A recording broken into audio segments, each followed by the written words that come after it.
Hello बच्चों, आज का हमारा टॉपिक है सब्स्टिट्यूशन इफेक्ट। सब्स्टिट्यूशन इफेक्ट का मतलब हुआ स्थानापन्न प्रभाव। इंडिफरेंस कर्व का ये एक तरीके से अंतिम टॉपिक है जहां पे हम इस बात पे डिस्कस करेंगे कि सब्स्टिट्यूशन इफेक्ट दो वस्तुओं के संदर्भ में किस प्रकार से कार्य करता है। सब्स्टिट्यूशन इफेक्ट का मतलब हुआ कि यदि एक वस्तु सस्ती हो रही है तो दूसरी वस्तु की मांग मात्रा पर क्या प्रभाव पड़ रहा है, और जो वस्तु सस्ती हो रही है उसकी अपनी क्वांटिटी पर क्या प्रभाव पड़ रहा है।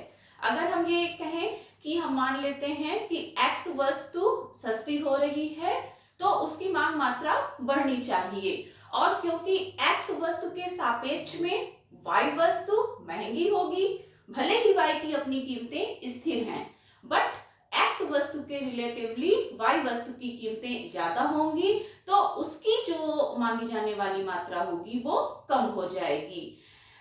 वस्तु की कीमत में कमी से उसकी मांग मात्रा जो बढ़ेगी और y वस्तु की मांग मात्रा जो घटेगी, तो जो y वस्तु की मात्रा घटी है उसके स्थान पर ही x वस्तु का प्रयोग शुरू किया गया है। यही है स्थानापन्न प्रभाव।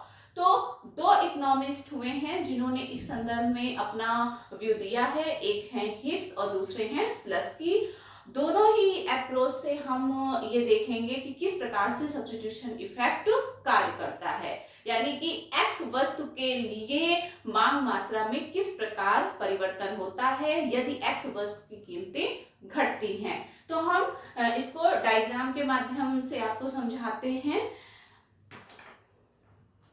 बिल्कुल वैसे ही जैसे कि हमने अपने हर इंडिफरेंस कर्व के लेक्चर में कहा है कि हम x अक्ष पे बात करते हैं कमोडिटी x की, और y अक्ष पे कमोडिटी y।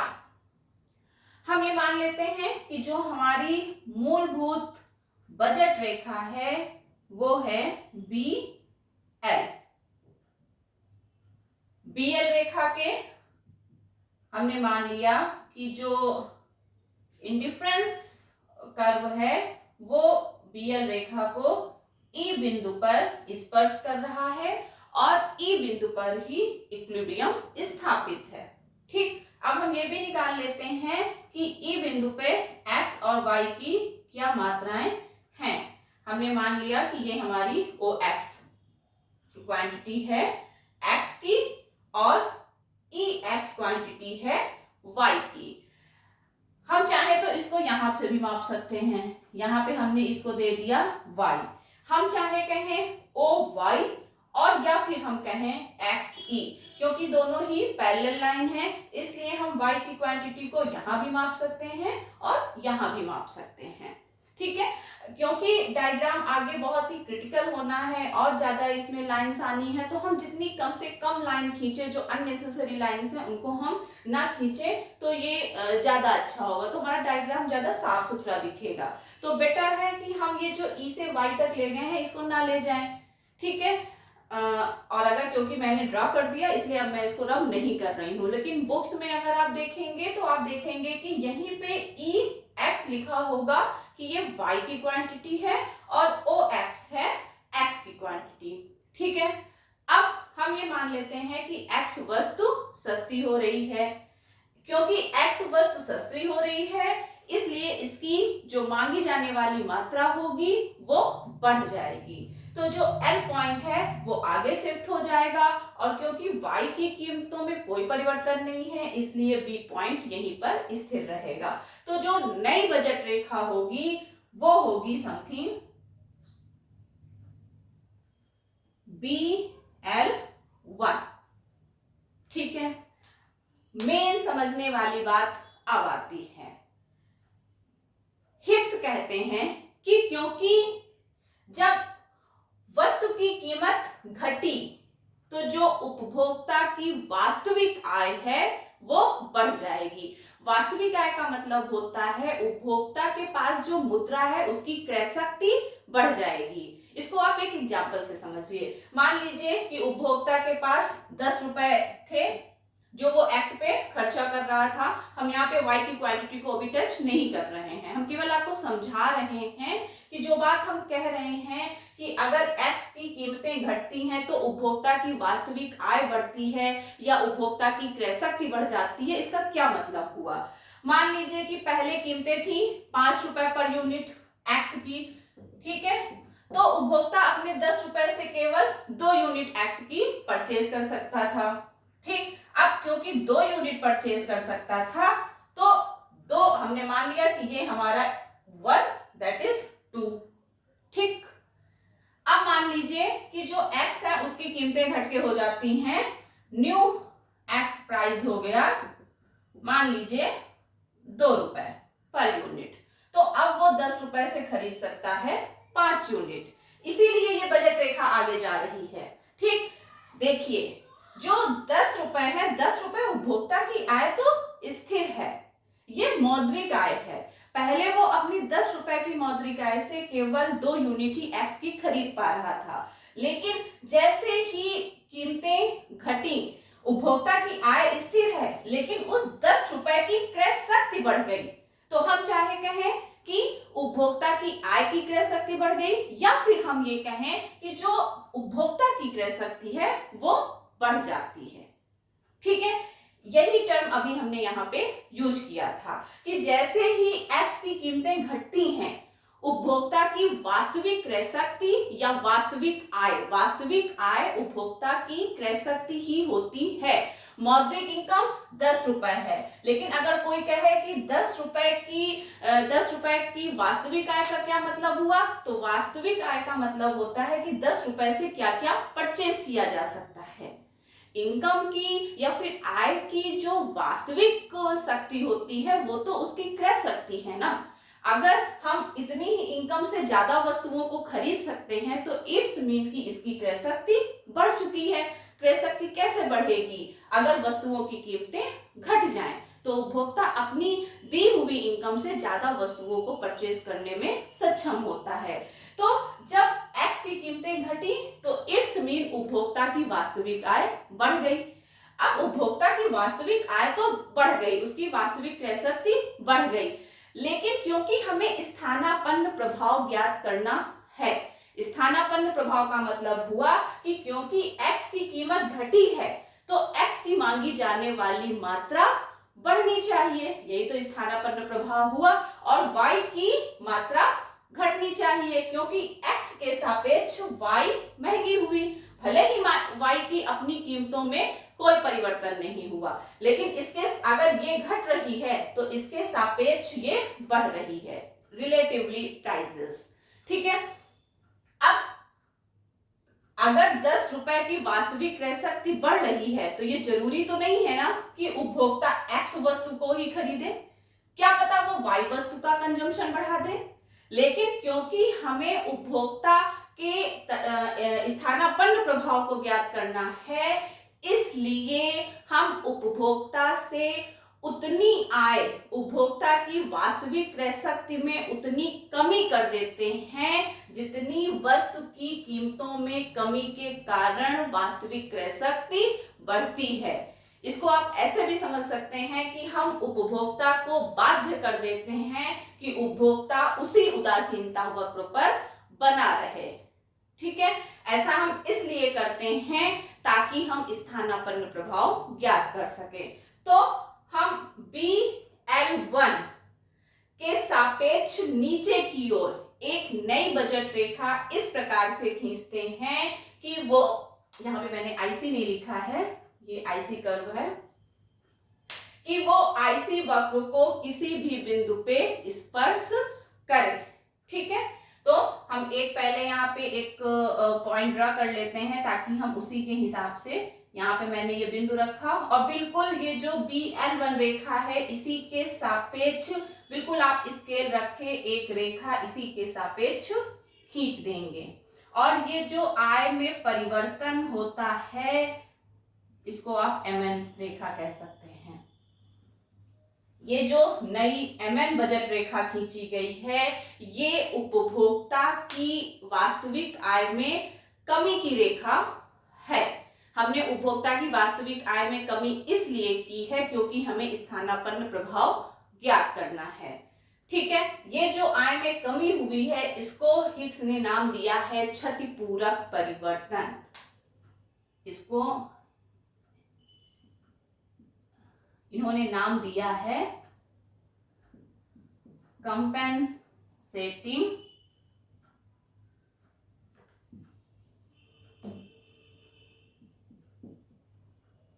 वेरिएशंस। हिंदी में ये जो आय में परिवर्तन किया गया है इसको क्षतिपूरक परिवर्तन कहा गया है। ठीक है, अब आईसी वक्र को एमएन रेखा ने स्पर्श किया है। यहां पर ये हुआ संतुलन का नया बिंदु जिसको हम नाम दे देंगे E1। ठीक, अब यहाँ पे जो x की क्वांटिटी है वो बढ़ जाएगी और जो y की क्वांटिटी है, x की क्वांटिटी बढ़ के हो गई OX1 और y की क्वांटिटी घट के हो गई OY2। यानी कि इसके स्थान पर इस मात्रा का प्रयोग किया गया। ये जो E से E1 की ओर मूवमेंट है यही है सब्स्टिट्यूशन इफेक्ट। E से E1 that is substitution effect. आप यहां लिख सकते हैं E to E1 that is substitution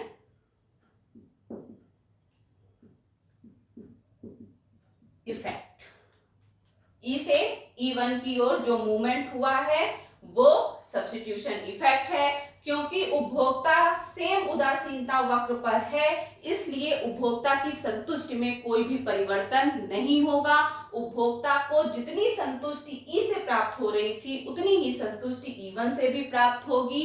change क्या हुआ, केवल X की क्वांटिटी बढ़ गई क्योंकि X की कीमतें घटी हैं और Y की क्वांटिटी कम हो गई क्योंकि X के सापेक्ष Y की कीमतें बढ़ी हैं, भले ही Y की अपनी कीमतें स्थिर रही हैं। हमने क्षतिपूरक परिवर्तन इसलिए किया, हिग्स ने क्षतिपूरक परिवर्तन का कॉन्सेप्ट इसलिए दिया है क्योंकि हमें स्थानापन्न प्रभाव ज्ञात करना है।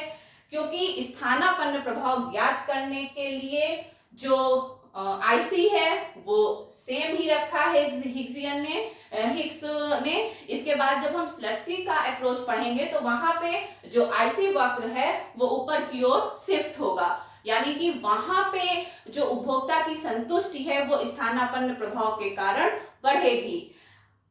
हिग्स ने सेम आईसी वक्र पर ही मूवमेंट दिखाया है। कई बार पूछा जाता है कि हिग्स का जो सब्स्टिट्यूशन इफेक्ट है उसकी विशेषताएं क्या हैं या फिर वो स्लट्सकी से किस प्रकार से भिन्न है।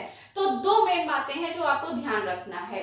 पहली बात कि वस्तु की कीमतों में कमी के कारण उपभोक्ता की जो वास्तविक आय बढ़ती है उसको वापस ले लिया जाता है और उस वापस ली जाने वाली आय के लिए जो वर्ड यूज किया है हिग्स ने वो है क्षतिपूरक परिवर्तन। ये पहला पॉइंट हुआ। दूसरा पॉइंट ये है कि जो सब्स्टिट्यूशन इफेक्ट है वो एक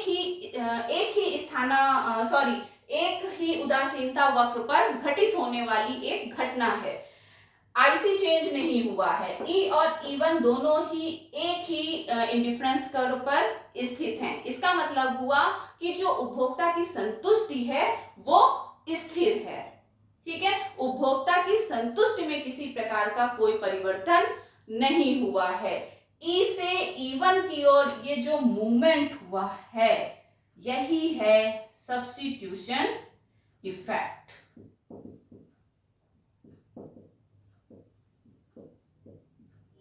एक बार शॉर्ट में मैं आपको पूरा डायग्राम फिर से समझाती हूँ, यही आप लिखते चले जाएंगे और आपका हिग्सियन अप्रोच ऑफ सब्स्टिट्यूशन इफेक्ट की थ्योरी तैयार हो जाएगी। मेन है डायग्राम।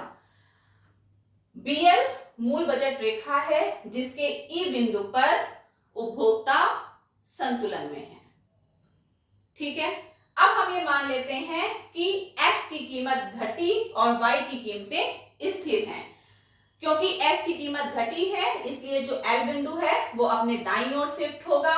नई बजट रेखा है BL1। क्योंकि x वस्तु की कीमतों में कमी हुई है इसलिए उपभोक्ता की वास्तविक आय बढ़ जाएगी। वास्तविक आय बढ़ने के बाद हमें स्थानापन्न प्रभाव ज्ञात करना है, इसलिए हम उपभोक्ता से उसकी बढ़ी हुई वास्तविक आय को वापस ले लेते हैं ताकि वो उसी उदासीनता वक्र पर बना रहे। ये जो वास्तविक आय को हम वापस ले लेते हैं इसको हम दिखाते हैं एक नई काल्पनिक बजट रेखा से जो है MN है जो BL1 के नीचे की ओर सापेक्षता बिल्कुल सापेक्ष उसी के इक्वल खींची गई है।